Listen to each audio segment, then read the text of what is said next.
Hey everyone, Johnny here at Don't Speak News. News we're not supposed to speak about. And before we get into that, we're going to talk about the channel on YouTube here. I know the other day I said I wasn't going to post here anymore, and I really don't want to. Why? Because it steals my peace. I post something, and then I'm always wondering in the back of my mind, is it going to get taken down? Are they going to flag it for this? Are they going to flag it for that? Because they're flagging videos for everything now. And so it really gets old. And I was really peaceful when I was away from YouTube. But a couple of you wrote me and said that this is the only way you can translate it into your language. Apparently, you can't do that through Rumble and BitChute. Well, it is what it is then. I guess I'll continue to post some videos here, but not very many. So only the videos that are allowed. And God only knows what that is from day to day, truly. Only God knows because I don't. They change the algorithm on a daily basis sometimes. And now, unless you are subscribed to a channel, the algorithm won't even show you my videos. So unless you're subscribed, you probably won't see it in your feed. So they've really been doing everything they can to push us into that dusty corner I keep talking about. So it's frustrating. And like I said, it messes with my peace because I wonder, are they going to flag it for this or for that? Are they going to take the whole channel down? You know? And so from now on, I'm just not going to think about it. I'll post it, and what'll happen, happens. You know, all I can do is pray about it and pray that the channel stays up and running. So it's not up to me, it's up to God and His purposes. So, and His will be done on earth as it is in heaven, right? That's what the prayer says. So we'll just go with that, and I'll continue to post here for as long as I'm allowed to. And then we'll just go from there. But now on to the news at hand. All right, back and forth we go. Wars, rumors of wars. Is Iran going to attack Israel? Is Israel going to attack Iran? Along with the United States, of course, because we put all of this military hardware, Air Force and naval hardware in particular. Lots of troops, from what I understand, too, in case we go in on the ground into Iran. Because the rumor is that if we did, it would be to take over the oil fields there and secure those first. But we'll have to see as these talks go back and forth, and Hal Turner's been covering it today. So we'll just scroll down here to the latest time and analysis, latest update and analysis. So 2:45 Eastern today, information is starting to come out from this afternoon's round of talks between Iran and the United States over in Geneva, Switzerland. It says here, no deal without full sanctions relief. Tehran says all U.S. sanctions and UN Security Council resolutions must end, and insists no nuclear sites or equipment will be dismantled since they are registered and monitored by the Atomic Energy Agency. And so, here comes the analysis. Since the Iranians understand that parts of their nuclear program will be damaged anyway, and that's true, whether through concessions and negotiations or through a military strike, they are betting on a limited American attack. And I'll tell you why they're betting on that.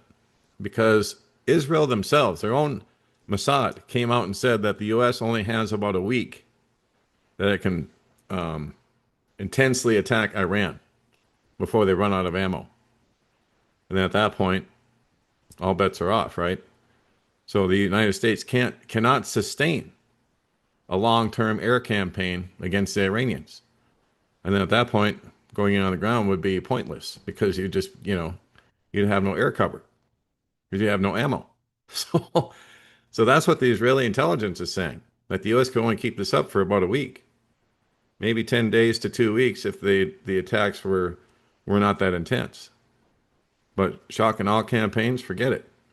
That's what the Israelis are saying. So that's why Iran is betting on a limited American attack, just like it says there. So to the West, negotiations seem preferable, but in Tehran, they calculate that a U.S. strike would be short-lived, a week or two at most. It would cause significant destruction to their facilities, but as long as the regime survives, the outcome after the attack stops would actually improve their position. The immediate military threat would be removed. In their view, once they've weathered the strike and demonstrated resilience, they would emerge in a stronger bargaining position for future talks, after the United States halts the operation due to domestic and international pressures. This fits perfectly with their asymmetric logic and long-term horizon. absorb a tactical blow in order to gain a strategic advantage over time, while betting that the West will not go all the way to full regime change. No, because they can't. They're going to run out of bullets, run out of bombs. In the current context, February 2026, with the Trump ultimatum, massive U.S. military buildup, and ongoing Geneva talks, this is exactly the gamble they appear to be making, rejecting capitulation and preparing the narrative of victorious resistance. So there you have it. I would agree with most of this analysis because I do think that they are betting on a limited American attack, and Trump's going to just have to do something to save face, right? Now, Iran has said that they would respond in kind and that they would respond and not, agree to any more ceasefires. But once again, that could just all be rhetoric and talk, bluster, bravado to make themselves puffed up and appear tough to their population. But of course, the reality of it is they're going to probably work something out ahead of time, and the U.S. will do a limited bombing campaign. Iran's probably already moved their stockpiles wherever they need to keep their uranium protected, and we'll see what happens, I guess. Now, I could be wrong, and the analysis could be wrong, and this could be all-out war that starts this weekend. But either way, everyone's predicting that it will start sometime tomorrow, because that'll be Friday and the markets will be closed. And so the markets will obviously not be affected by it. So we'll see what happens. That's usually what they do. But this is the latest analysis that I tend to agree with. And we'll just have to keep our eyes on things as always. Now, going from these types of wars to the war on food over here at Vaccine Impact. Trump administration traders are lobbying Bayer to poison our food with glyphosate. Isn't this something? And in fact, what really blew my mind, well, it really didn't blow my mind because RFK Jr. is fake anyway. He's always been controlled opposition. But he fought pesticides for years. Now he's backing their production, backing Trump up in this case. And he says President Trump did not build our current system. He inherited it, which is true. I support President Trump's executive order to bring agricultural chemical production back to the United States and end our near total reliance on adversarial nations. So he wants them made here and not overseas, like that makes any kind of difference. That's just nonsense. Rhetorical nonsense. But anyway, back to the story at hand. The Trump administration's efforts to protect the German company Bayer, which sells the popular herbicide Roundup with toxic, cancer-causing glyphosate, is causing the MAHA, the Make America Healthy Again movement, to crumble. Not only did Trump issue an executive order to increase the production of glyphosate, the current U.S. Farm Bill is also seeking to give legal immunity to Bayer for harm caused by glyphosate. Now, tell the farmers back in North Dakota that I know that might be listening. It's been proven to cause cancer. Absolutely. That's why they have to give them legal immunity. And it's high time for you guys to admit that you're poisoning us, all of us. Unbelievable. They sit there and deny it. But many of the members of the MAHA movement are traditionally Democrat mothers who crossed over and voted for Trump in the last election based solely on his promise to eliminate this kind of chemical-intensive farming. The head of the MAHA movement, HHS Secretary Robert F. Kennedy Jr., is also a former liberal Democrat who is actually one of the attorneys that won a multi-million-dollar settlement against Bayer and Monsanto by a California man. And so he's turning against the movement, that he helped create. Now the MAHA moms are turning against Trump as women feel like they were lied to. No kidding, you were. You were conned like everybody else that followed Trump. The MAHA moms have turned on President Trump when Health Secretary Robert F. Kennedy Jr., through his support behind Trump's 2024 campaign for the White House, his core of health-conscious, mostly female followers embraced the president, who pledged to address Americans' concerns about toxins in our environments and pesticides in our food.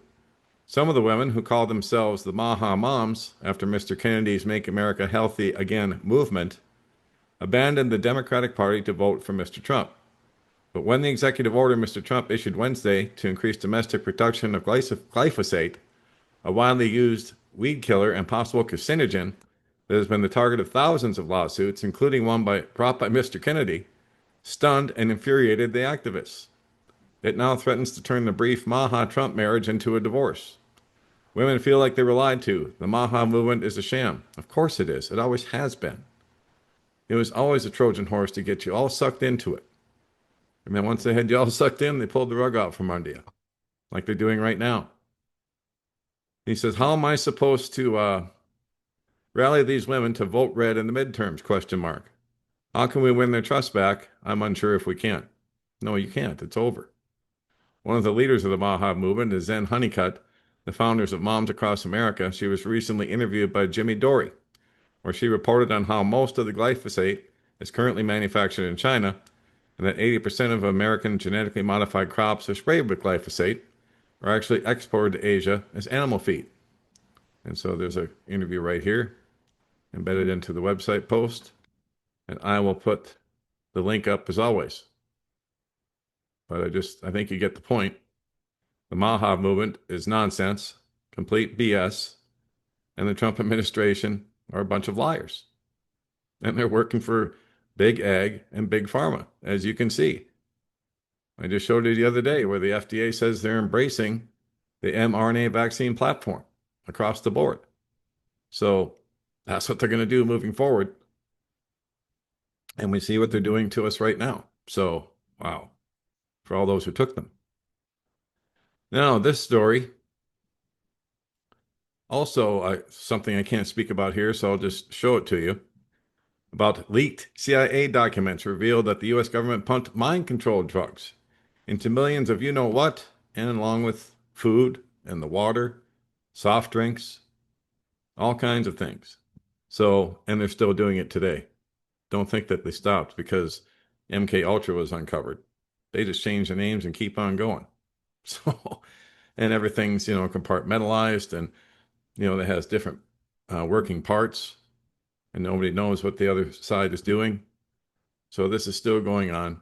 We're still being poisoned, and we can see it up above us in the skies. So no big shock, but these leaked CIA documents reveal quite a bit. So I'll put the link up to that as well. And then I found this story, came in my email today. 15 jaw-dropping facts from the new translation of a book called Judaism Unmasked. This is a historic work of incredibly important polemical research, and it will be out this weekend for free. And so I can't mention much more than that, as it's very heavily censored. I'll put the link up on the website like I always do. And that will be it for now. Speaking of the website, that's home base for us, don'tspeaknews.com. If you want to subscribe, click the Subscribe Contact Johnny tab. There's a box right here. There's also one at the bottom of every article. Just click on that, click subscribe, and then every time I put up a new post, you'll be notified. If you'd like to support us, we're listener supported only. Without you guys, we don't stick around. As you can see, there's no ads on the website. So we don't have any ads because a lot of them will require us to compromise our message. I'm not going to do that just because of advertising. So for channel support, you click on that tab, and all the links to support us are here. And they should also be at the bottom of every article as well. Then Rumble, BitChute, Telegram, all the places to find us are right here, including YouTube, for as long as that remains. So that's it for now. God bless, take care. Johnny Storm, Don't Speak News.